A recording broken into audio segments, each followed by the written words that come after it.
ఎప్పటి నుంచి వస్తారు బ్రో ఇక్కడికి టెంపుల్కి? నేను చిన్నప్పటి నుంచి వస్తాను బ్రో. చిన్నప్పటి నుంచి వస్తా. ఈ గుడి ఫస్ట్ చాలా చిన్నగా ఉండే, కానీ ఇప్పుడు చాలా పెద్ద అయిపోయింది అనమాట. కానీ మస్తు పవర్ఫుల్ ఈ టెంపుల్ అయితే. మా చెల్లి కూడా ఇక్కడ మొక్కుతేనే మా చెల్లి పుట్టింది అని చెప్పి మా మమ్మీ కూడా చెప్పింది. చాలా పవర్ఫుల్. నేనైతే ప్రతిరోజు వస్తుంటా. సో అనుకొని డైలీ వస్తా. ఏదైనా అనుకున్న పని మనం మనస్ఫూర్తిగా కోరుకుంటే మాత్రం మనకు ఖచ్చితంగా ఇక్కడ జరుగుతుంది అనమాట. సో నాకు చాలా నమ్మకం. నాకు రాకపోతే ఎటెటో అవుతుంటుంది. సో కంపల్సరీ రోజు వస్తా. పొద్దున కాకపోతే సాయంత్రం కంపల్సరీ వస్తా. కానీ గుడి అయితే నేను మా ఫ్రెండ్స్ కూడా చెప్తుంటా మస్తు పవర్ఫుల్ బై గుడి అని. చాలా పవర్ఫుల్ నాకు అడుగుతాను. ఎప్పటి నుంచి ఉంటారు ఇక్కడ మీరు? నేను చిన్నప్పటి నుంచి ఇక్కడ ఏరియాలో.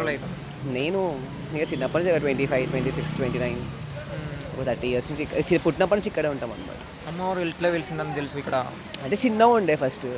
చిన్నగా ఉండే మమ్మీ వాళ్ళు ఉన్నప్పుడు ఇంత పెద్ద గుడి లేకపోతుండే, చిన్నగా ఉండే అంట. ఇట్లా పవర్ఫుల్ కాబట్టి ఇట్లా పెరుగుతుంది. భక్తులు కూడా మస్తు మంది వస్తూ ఉంటారు అనమాట. సో అట్లా ఎప్పుడు రద్దీ ఎక్కువగా ఉంటుంది? ఇదే నాగల పంచమి, అమ్మవారి బోనాలు అప్పుడు పెద్దగా ఉంటుంది. మామూలుగా అయితే నార్మల్గా ఉంటుంది, కానీ మస్తు పవర్ఫుల్ కూడా అవుతుంది. ఫెస్టివల్ అప్పుడు? ఫెస్టివల్స్ అప్పుడు చాలా ఉంటుంది. ఇక నావల పంచమి రోజు అయితే చాలా ఉంటుంది. చూస్తారు కదా, మార్నింగ్ ఇంకా చాలా ఉంటుంది. బోనాల పండుగ అప్పుడు కూడా మస్తు రచ్చ ఉంటుంది. ప్రత్యేకంగా పూజలు ఏం చేస్తారు ఇక్కడ? ప్రత్యేకంగా పూజలు అంటే ఇవే ఇప్పుడు ఇట్లా అర్చనలు అవన్నీ అవుతుంటాయి. ఇక తెలిసిన వాళ్ళు ఏంటంటే చాలా మంది వస్తుంటారు. మనం తెలియని వాళ్ళకి నార్మల్ గుడి అనుకుంటారేమో, కానీ తెలిసిన వాళ్ళకి చాలా మంది వస్తారు. నేనైతే ఖచ్చితంగా వస్తుంటా. అందరు వస్తుంటారు. అన్న కూడా రెగ్యులర్గా వస్తుంటాడు, అందరు కూడా రెగ్యులర్గా వస్తుంటారు. అందరు వస్తుంటారు.